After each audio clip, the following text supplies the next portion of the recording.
Welcome to Confessions of a Terrible Leader, where real leaders share the raw truth about the lessons they learned the hard way so you don't have to. Join our host, Layci Nelson, founder of Transcend Leadership Collective and former terrible leader. On this podcast, we invite you to step into the confessional and get real with the messy stories and behind-the-scenes reality of leadership. Let's get to it. Hello, friends, and welcome back to Confessions of a Terrible Leader. I'm your friendly neighborhood podcast producer, Mary Skop, here today with our president, founder, CEO of Transcend Leadership Collective, Layci. Welcome back to your own show. Why, thank you. Thank you. As we are recording this, we are right at the end of February. Yes. So everyone getting to the end of Q1.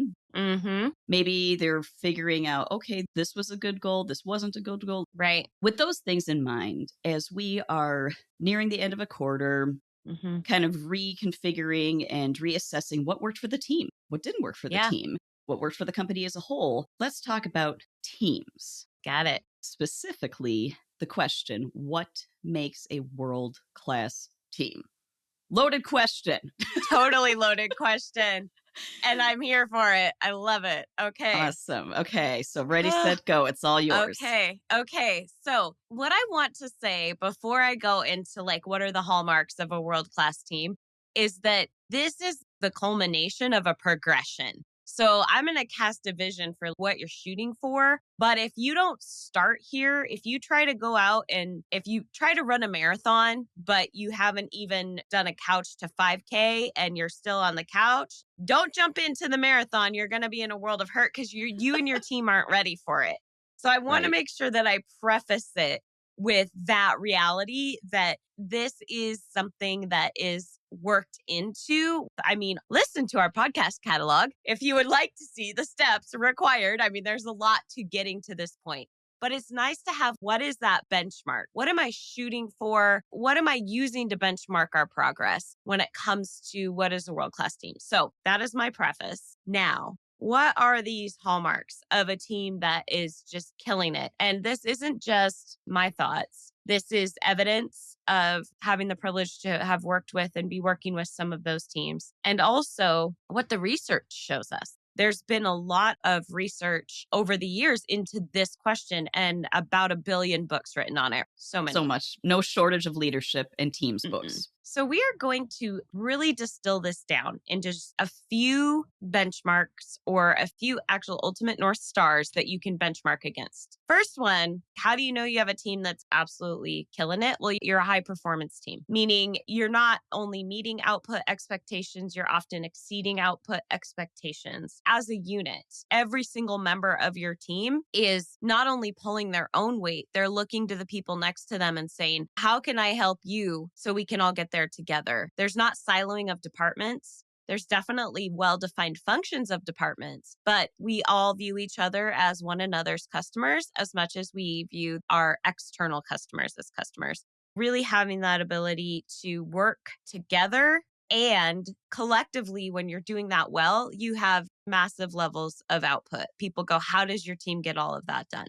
Right. That's one marker. Yeah. And it's done well, not just shoddily done. It's done well. And people aren't packing resentments. That's number 2 is you have a really healthy team dynamic and good, healthy norms, meaning you don't have people that are feeling like, well, that person's not pulling their weight, or there's not all of these what we consider workplace politics and drama things happening under the surface. Those don't exist because you have a healthy immune system of your organization, of your team. So when your team knows what the norms are, meaning this is how we talk to each other. We don't talk about each other. We talk to each other when we have a problem. This is how we show up for our customer. This is how we show up for each other. This is the quality of work that we put out. This is how we show up when it's time to go. When we're working on something together, we come ready. Those are all just little things around norms that every team has. But unless you explicitly have an understanding of this is who we want to be and how we want to function, and you've taken the time to cultivate that within your team, often the norms are not intentional. They're just kind of what they are. Right. not the recipe for success. You have intentional norms that you know how you want to move through your work as a team, how you treat each other, how you talk to each other, what it feels like to be on the team, what it feels like for other people to be on the team. What do you want to be known for? I mean, we could go on, but those are just some of the things. You have those norms and the healthy immune system. What the heck does that mean?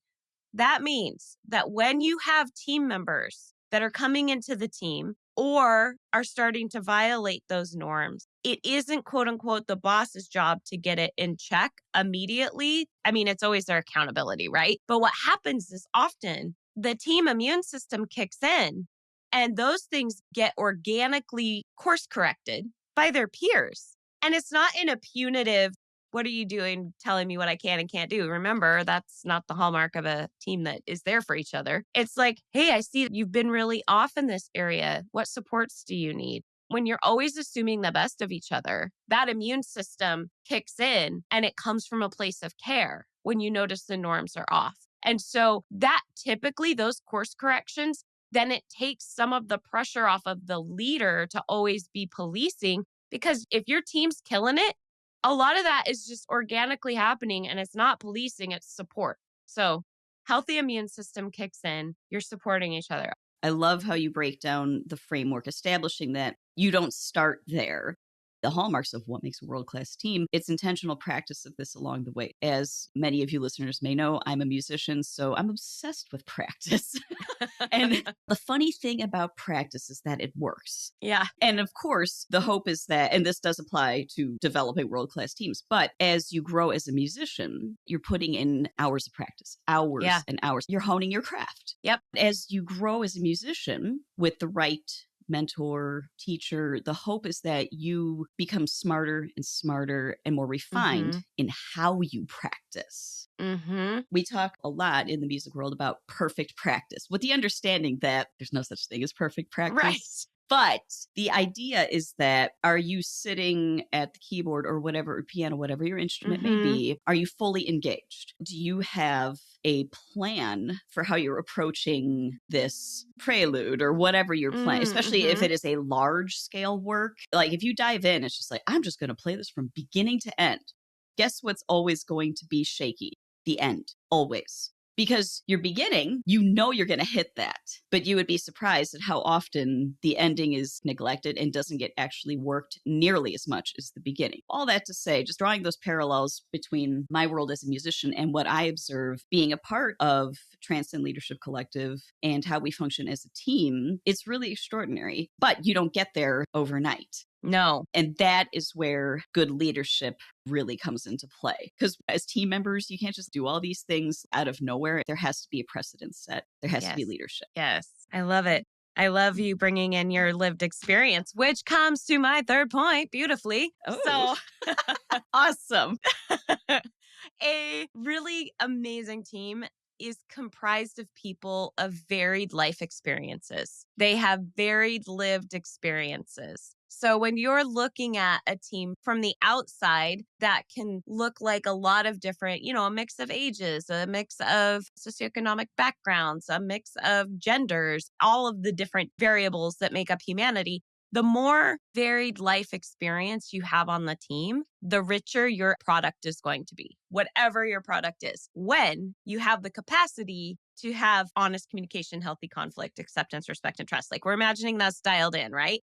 That's when you really get the most beautiful product because it's not just one or two perspectives that are refining it, that are adding their thoughts to it, that are holding it up to a lens of a musician, of an artist, of someone who has this completely different lived life experience when it comes to even what socioeconomic status you grew up in. Yep. You're going to come with a lot different questions and approaches. And that's going to, when done well, you're going to have the best healthy task conflict over and over again, which then lends itself to the fourth hallmark. I think I got my counting right, which is innovation. And a team that has all of that at play is able to not only come up with the best product, the key to that, it's innovation. Is your team innovative? Are you coming up with really interesting, non-traditional or unexpected solutions? If your team is just copying what everybody else is doing, you're not innovative.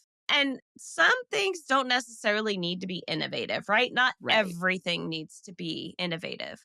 Maybe your product is cups. Cups are not likely going to change. There's no need for a disruption.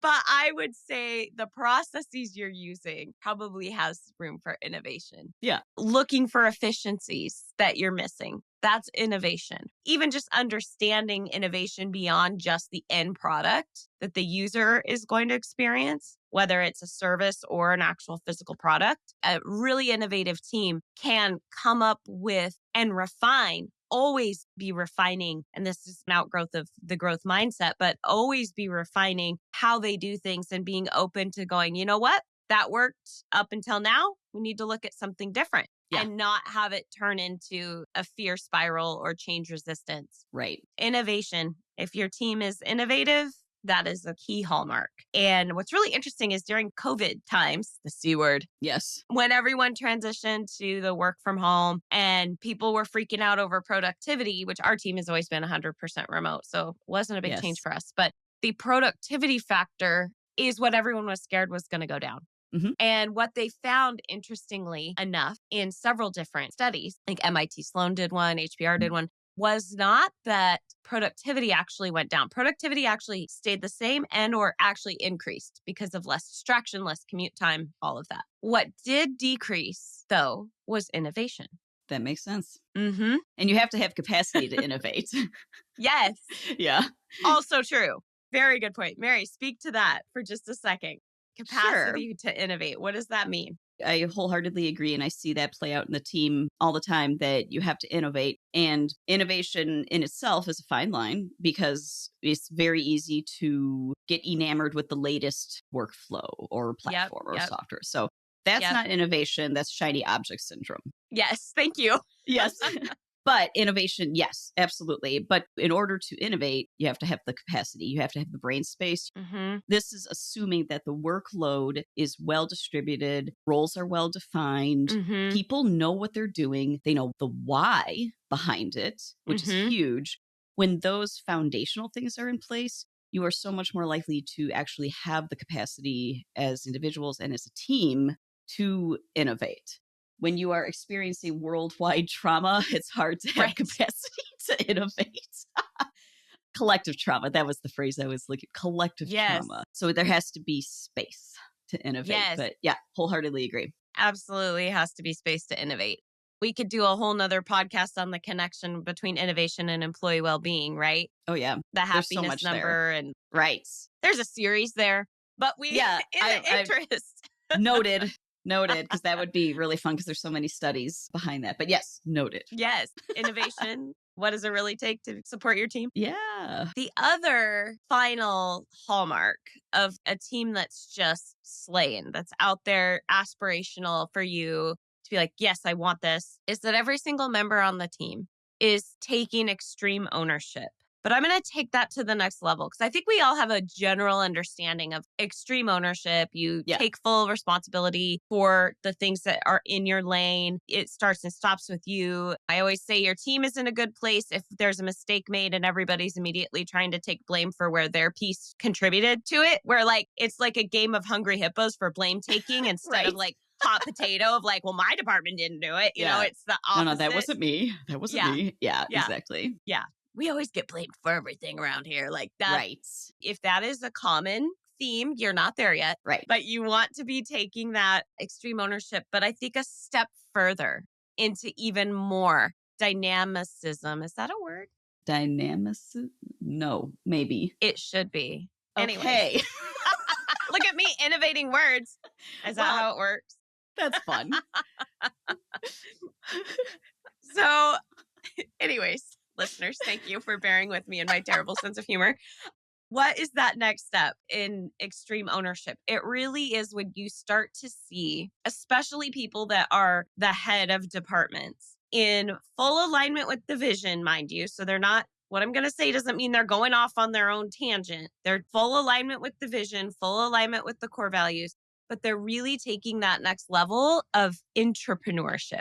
So not everybody is born to be an entrepreneur. You have to have an extremely high risk tolerance Yep. It is not something that everybody loves or wants to do. Yep. However, when they have just a little bit of buffer, where if they are extremely talented, because you're attracting the best. If you're one of the killer teams, you're attracting the best. This is why I said you can't start here. Don't start with this expectation and then wonder why the department had all these glitches. So you've had your warnings, my friends. But if your team really is at that level, or you have a department excelling, when you look at what are those hallmarks, they've taken it from just a level of ownership to intrapreneurship. And that is where they are running their department or their team like a mini business within the business. Mm-hmm. And they have exceeded even your expectations for what you thought was possible, because the creativity is just off the charts. The innovation is high. All these things that we talked about for a collective team, they're running their department that way. They are leading their department that way. And it also takes a high level of skill, because at the same time, they can't become insular and siloed, right? Right. I think we do see that sometimes, but the breakdown is that they become disconnected from the rest of the team in a way that is not healthy. Like, we have dual citizenship.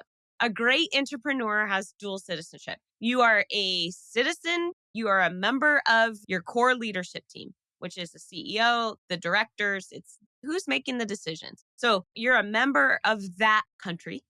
And then also your second citizenship is your team, right? You are responsible, you're accountable for your team, but you have loyalty and accountability to both. Mm-hmm. So a really good entrepreneur manages that exceptionally well, and they are helping their team rise to the occasion, and they're running it like a super smooth unit, and they're being that ambassador and that bridge to the collective whole. And we all see each other as customers. So there you go. That was a lot, really fast. Yeah. Rapid Questions, fire. Comments, concerns. And don't forget, listeners, that we are on YouTube, and that is a great place to leave questions in the comments. I monitor those and I see all of those. And if you have any question regarding teams or leadership, or you want to learn more about Transcend Leadership Collective, just drop a comment in our YouTube channel, and I will be sure to make sure that goes to the right place and that Awesome. You are heard. Layci, thank you so much. That was amazing rapid fire of what makes world-class teams. Right. And that is definitely something that I get to see played out frequently on our team. And it's just truly an incredible experience. So thank you for your time. Yes. And sharing your expertise. If anyone, if you're listening and you're like, you missed one, I want to know. Let me know. We are open to what did I leave out? This has been really fun. I like these. It's fun to get to be on the other side. Yes. No, I enjoy them very much as well. And I was praying that I wouldn't have a visitor this morning because I have a child who is going into school later today. But yeah, we're good. No visitors. Yay, we're fine. We made it. Awesome. Well, thank you again, Layci, and listeners. Till next time, go manage like a leader. Thanks for listening to Confessions of a Terrible Leader. If you're feeling brave and have your own terrible leader story that you'd like to share, head over to transcendleadershipcollective.com/podcast to fill out a guest application. We'd love to hear from you. Confessions of a Terrible Leader is hosted by Layci Nelson and produced and edited by Fixation Point Productions. Music is by Leif Olson and Mary Skop from the band The Number of Months. Confessions of a Terrible Leader is a free leadership resource offered by Transcend Leadership Collective. If you are ready to refuse the limits of average leadership and join the leadership revolution, visit transcendleadershipcollective.com to check out our offerings for engaging workshops, strategic planning, and more. Thank you so much for listening. Don't forget to like, subscribe, and leave us a review. And until next time, go manage like a leader.